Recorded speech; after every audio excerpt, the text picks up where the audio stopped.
Um, it was funny. I watched actually, oddly enough, I just had BTN on the background before I came out to the garage tonight.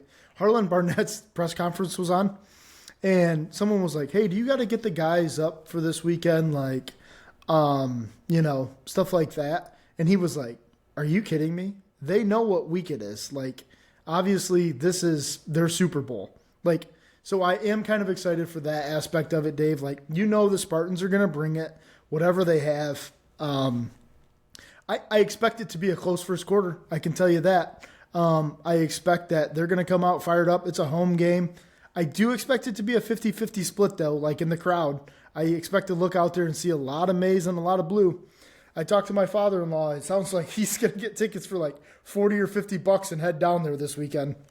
So, I mean, why not, right? I mean, if they're going to be going for that cheap, I don't think a ton of Spartans are going to be signing up to be in that stadium this weekend.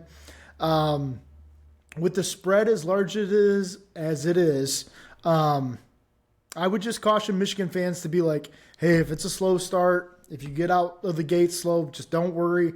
This team is like that from time to time, Michigan. You know what I mean? They always talk about the boa constrictor example. God, Joel Klatt has beat that thing to death. I've heard it 1,000 times. But listen, it really is true. Like, Michigan State just right now doesn't have the athletes that Michigan does. That's plain and simple.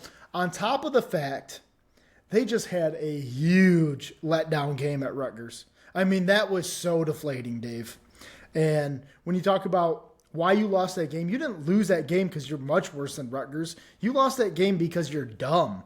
Like, you made dumb plays. You had 3 straight fumbles on possessions. You had the punter fumble the ball. You have the guy with the kickoff, the pooch kickoff, just decides not to go get it.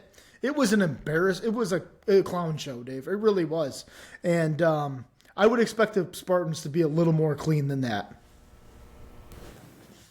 Yeah, I think that, I mean, it's no secret that Michigan State is struggling, to say the least, this year. The program is, safe to say, whether you're a Michigan State fan or not, I mean, the program is in shambles. They have no direction right now, and things can't get much worse. So in that sense, I think that with it being a rivalry game, they will get up to play Michigan. I do see it as a close game early on, just like you, Brant.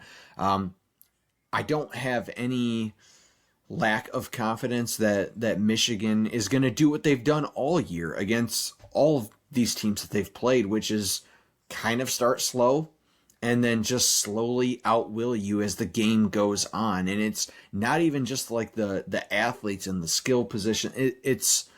They're just built so like tough and like deep that they just wear you down as the game goes on. And so, like, that's not the team that I want to play in the third and the fourth quarter. I just think that this game, there's not too much to say. Michigan's the better team. They should win this game fairly easily. I think Michigan State fans feel the same way. They're hoping for a close game.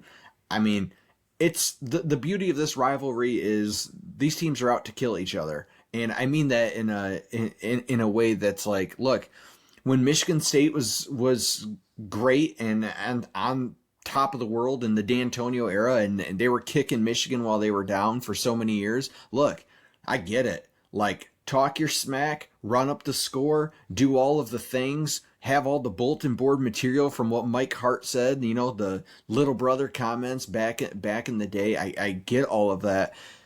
Michigan deserved every ounce of that they got, but the tide has now shifted. And as a Michigan fan, like, I'm not somebody that's like, well, give me a great game. No, man. When it comes, like, in this game, second half, run up the score. Like, that's what I want. Like, cover that spread.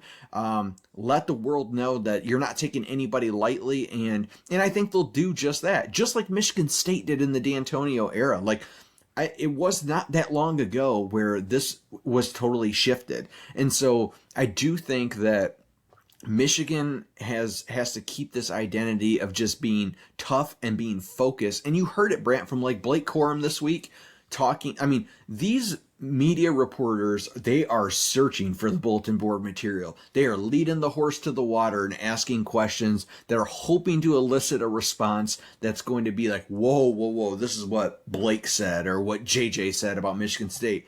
Brant, I don't know if you've tuned into any of that. They haven't said anything. It is, yep, we know they're going to come out. They're going to play us tough. They're going to play their best game of the year. This is a business trip. We're gonna play hard. We're gonna play like to the identity of our football team. We're gonna go get a win, and we're gonna come back home to Ann Arbor. Like, it's very okay. We're giving them the respect that this is a rivalry game, because Brant, we know what happens when Michigan doesn't do that. It doesn't matter how good Michigan is. When they don't take this game serious, bad things happen. We've seen it happen time and time again in the last 15 years. It sounds like this team is focused. They're not taking them lightly. They're not giving any bulletin board material. They're not kicking Michigan State while they're down. They're not cracking the jokes, making the t-shirts, all of that stuff. It's just, no, we got a game Saturday night in East Lansing. They're going to give us our best, just like every other team is this year, and we're going to be ready for it. So I feel confident. I'm excited. I hope Michigan continues to take this step that they seem to be taking each week. Like these last few weeks, man, since Jim Harbaugh's been back, it's been awesome. It really, really has. Like, I don't know how you have not managed to give Harbaugh his contract yet, but I feel like that numbers just keep climbing up and climbing up and climbing up. Dave, I got a question for you that I'd like you to answer, and it's pretty simple. Is Michigan the best team in the country? I think Michigan's the best team in the country right now. Doesn't that feel weird to say? It does, and I think that it's not an, like, for anybody who's tuned into this show over the last few years, and I know we have some more like listeners that are out there now that we don't even know, but this is not the Michigan Homer show by any means. Especially, I mean, we talk about things very objectively, but also, I mean, I was probably the biggest naysayer for like at least that first year of the podcast. Like, nope, I'm not buying in. I've written apology letters to Jim Harbaugh since, went public with that. But like, you're not going to get that from us. And so when I say Michigan's the best team in the country, just like I say, I think the Lions are one of the top teams in the NFL, it's just from a football standpoint. It's from a roster standpoint, from a coaching standpoint, from experience, from depth, from all of these things. They're the best team in the country right now. They are. I mean, I'm always going to have the little asterisk out there of like, well, you're not till you beat Georgia. And I think that's fair to say till somebody beats Georgia. Obviously, Georgia loses their best player in Brock Bowers this week.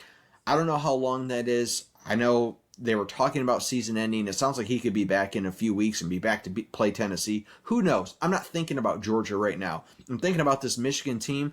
I think the hardest thing to say with confidence that Michigan's the best team in the country, Brant, is just they haven't played anybody. They haven't, and it's a fair thing to bring up until they play Penn State.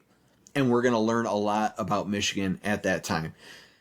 I still feel confident saying that, but these games have all been layups. They just have been. And so you got to beat a good team for me to really, really plant the flag in the field and say, this is our year, this is the team. But I feel pretty confident just seeing the direction of this team right now, seeing the leadership, the growth of J.J. McCarthy. I think I said last week or 2 weeks ago, this team will go as far as J.J. McCarthy takes them. The defense is there. It's a unit. I'm confident in them. The O-line, I'm confident. I really feel like at the end of the day, this is J.J. McCarthy. Plant your foot in the ground and make some history for Michigan. I mean, Jim Harbaugh this week called him on the path to be the best quarterback in Michigan football history, and I don't think that's a hot take. I think that is right on par. That is not Harbaugh slapping the pads of his quarterback. I believe that.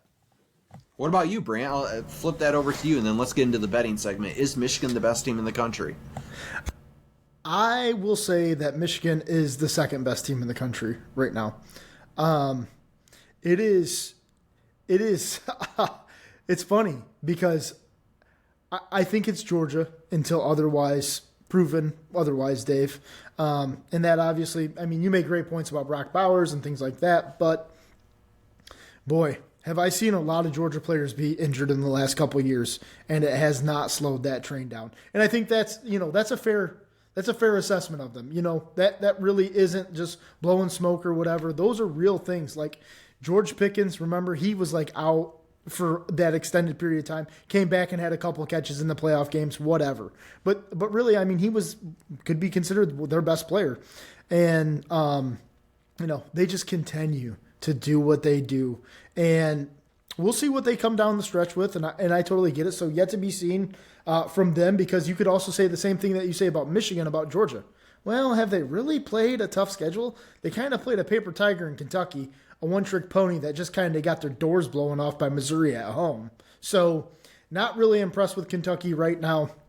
Now, Dave, the interesting team here is Washington and what they did to Oregon this weekend.